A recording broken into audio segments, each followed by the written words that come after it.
तो जब भी इन लोगों का कोई काम आता है, आई बोलते हैं तो इन लोगों के हित में हम काम करते हैं। तो ये सब काम सुनिए, अरे ये सब चीज बोलने का क्या मतलब है? अरे आप तो आज तो तीसरा दिन है, 2 ही दिन और 3 ही दिन है, इसके बाद तो चुनाव होने वाला है। तो चुनाव होगा तो पूरे देश के लोग सोचेंगे कि क्या करना है, और हम लोगों ने कितना काम शुरू से किया है। क्या था वो ये बजट? अरे सुनो, हम बता रहे हैं, सुनो। अरे पहले का बजट आपका क्या था और कितना ज्यादा हम लोगों ने सबके लिए किया है? आज 3 लाख से भी ज्यादा। और केंद्र सरकार ने भी, सुनिए, केंद्र सरकार ने भी काफी मदद कर रही है, और मिलकर के बिहार में जो चीज की कोई कमी थी हम लोग चारों तरफ घूम करके देखे हैं, और जहां कोई कमी थी उसको भी कर दिया, और एक एक काम हम लोग कर रहे हैं हर दिन के लिए। जब भी कहीं जरूरत रही वो काम किए। तो अब मामला है कि चुनाव लड़ना है, तो भाई चुनाव लड़िए, और चुनाव लड़ने में अंड बंड जितना बोलना है बोलते रहिए। लेकिन आप एक बात हम कहते हैं, अरे 2-3 वो महिला है, अभी बताओ कि पहले कोई महिला को कुछ दिया था? कोई महिला को दिए थे? अरे हम ही ने 50% किया, बैठो ना कुछ किया। अरे इसकी माता थी तो उसी पर ना बोल रहे हो? क्या है, हम लोगों ने जितना ज्यादा महिलाओं के लिए भी किया, 50% शुरू किया 6 से ही, 2006 से ही, और कितना ज्यादा महिलाओं के लिए किया।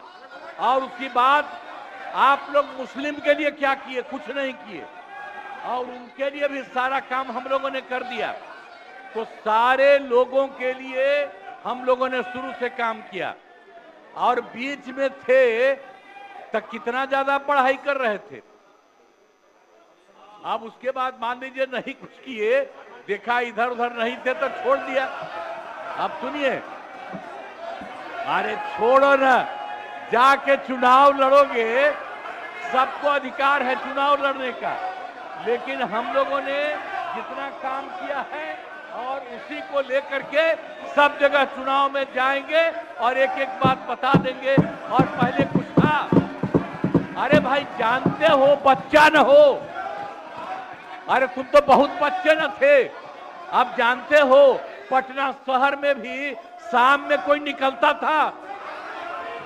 कोई शाम में घर से बाहर जाता था? कहीं जाने का रास्ता है? ये जितने पत्रकार हैं इन लोगों को भी हम कहेंगे कि पहले क्या बुरा हाल था, और 6 से हम लोगों ने जो काम किया, ये दोनों चीजों को याद रखिए। हम कहेंगे अब क्या जरूरत है? अरे अपना अरे हाउस में ये हाउस है, अब फिर जो चुनाव होगा तो सब हाउसे में जो रहेगा। अब जो भी देश की जनता जिसको भी जिताएगी, जो भी होगा। तो इसीलिए इन दिनों इतना ज्यादा आप लोगों को बेमतलब का नहीं करना चाहिए। तो संजय जी बैठिए। कहेंगे कि भाई अभी जो आपका है, हर किसी से जिनका जो चुनाव है कराइए वही चीज। हम तो यही कहेंगे, अब अननेसेसरी कोई करने की कोई जरूरत नहीं। शांति बनाए रखिए, शांति बनाए रखिए। संक्षेप में नेता विरोध, संक्षेप में अपनी बात। अध्यक्ष महोदय, और मेरा एक आग्रह आपसे है, मेरा आग्रह है कि जिस विषय को आपने उठाया है उस विषय में जो जो खामियां है उसका आप जरूर जिक्र करिए, उसमें कोई आपत्ति की बात नहीं है। आरोप प्रत्यारोप में न जाए। बोलिए माननीय अध्यक्ष। बैठिए बैठिए। माननीय अध्यक्ष महोदय, और आपके कहने पर मैंने सभी दलों के नेताओं को बोलने के लिए सोचा है, इसलिए आप थोड़ा संक्षेप करिए तो बाकी लोगों को मौका मिल पाएगा। नहीं, आपकी बहुत कृपा महोदय। बोलने दीजिए ना,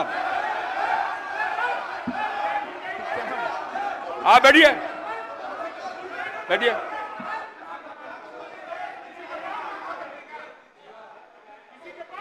वीरेंद्र जी सुना मेरी आप काम करना चाहिए था, वो ये काम नहीं कर रही। इसका हम इस सदन में हम खंडन करते हैं और ये सच्चाई है महोदय।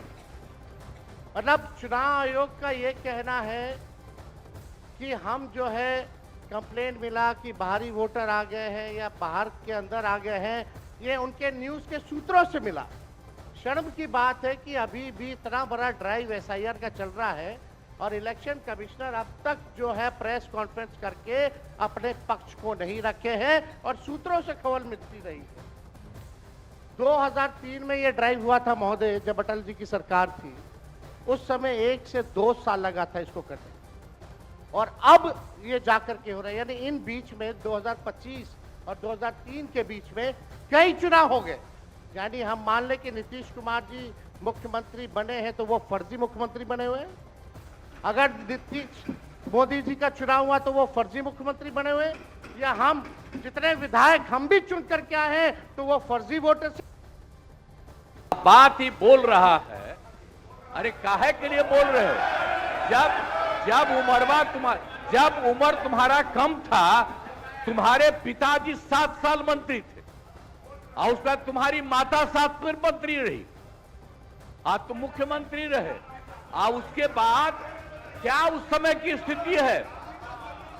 अगर चाहोगे तो पहले क्या था और उसके बाद से जब 20 साल हुआ, हम तो 9 महीना नहीं भी रहे, हमने दूसरे को दे दिया।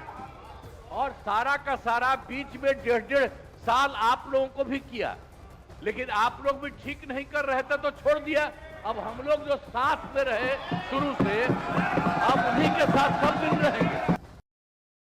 और देखिए, लोकसभा में केंद्रीय मंत्री अश्विनी वैष्णव ने भी बिहार को लेकर के बयान दिया है। क्या कुछ कहना है उनका, सुनिए आप। महत्वपूर्ण प्रदेश है और बिहार में जहां 11 वर्ष पहले मात्र 1132 करोड़ रुपए पर एनम बजट का एलोकेशन होता था, वहां प्रधानमंत्री श्री नरेंद्र मोदी जी ने आकर बिहार के लिए रेलवे के बजट को 9 गुना बढ़ाकर 10,000 करोड़ रुपए का बजट दिया है माननीय अध्यक्ष जी। और ऐसे ऐसे प्रोजेक्ट्स जो कि कई वर्षों से लंबित थे, उन सब प्रोजेक्ट्स को प्रधानमंत्री श्री नरेंद्र मोदी जी के नेतृत्व में बिहार की जनता के बहुत पुराने जो लक्ष्य थे, पुरानी आकांक्षाएं थी, उनको पूरा किया। मुंगेर और पटना पे नए ब्रिज बने। कोसी जो कि श्रद्धेय अटल जी ने अप्रूव किया था, उसको आज प्रधानमंत्री श्री नरेंद्र मोदी जी ने कंप्लीट किया। देखिए माननीय अध्यक्ष जी, आखिरकार तो प्रोजेक्ट को आरंभ करने वाले भी एनडीए और कंप्लीट करने वाले भी एनडीए। तो बिहार की जनता के प्रति न्याय केवल एनडीए ही कर सकता है, ऐसा बहुत स्पष्ट है। माननीय सांसद महोदया ने जो विषय लिया है सीतामढ़ी से सीवर प्रोजेक्ट का, इसके बारे में मैं आपको बहुत आनंद के साथ बताना चाहूँगा कि जो बागमती नदी पे ब्रिज बनना है उसका टेंडर हो गया है, जो कि बेकुली धाम शिवर में उसके लिए बहुत महत्वपूर्ण प्रोजेक्ट है। जमीन के अधिग्रहण के लिए 262 करोड़ रुपए जमा हो चुके हैं और काम बहुत अच्छा तेजी से चल रहा है। माननीय अध्यक्ष जी, बिहार में और भी बहुत अच्छे काम हुए हैं। 98 स्टेशंस का पुनर्विकास किया जा रहा है। 8 वंदे भारत चल रही है, 5 अमृत भारत गाड़ियां चली है, 1 नमो भारत गाड़ी चल रही है, 218 फ्लाईओवर और अंडरपासेस बने।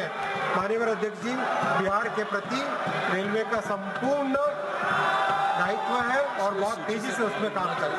जो सही व्यक्ति है वो छूटना नहीं चाहिए और जो गलत है वो जुड़ना नहीं। JDU MP Kedari Yadav has stated that it is completely impractical. His son lives in America and he is unable to fill the documents. 6 months more time should be given. Well, I do agree that there are a lot of Biharis who are not living in the state, but then as I just mentioned that the family members are available there. आपके पास ये अधिकार है कि आप इसको online भी you can submit your documentation.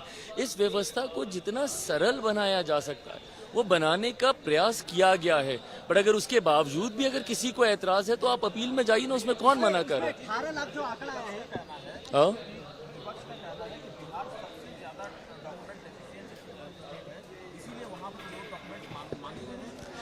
भाई आज नहीं तो कल इस प्रक्रिया को आपको अपनाना ना होगा। कब तक आप बिना डॉक्यूमेंटेशन के आप रहिएगा? आज नहीं तो कल। और ये विपक्ष के लोग क्योंकि जमीन पर रहते नहीं है, इनको पता नहीं है इस बारे में कि आप कैसे जाके आप अपने समर्थकों की आप मदद कर सकते हैं।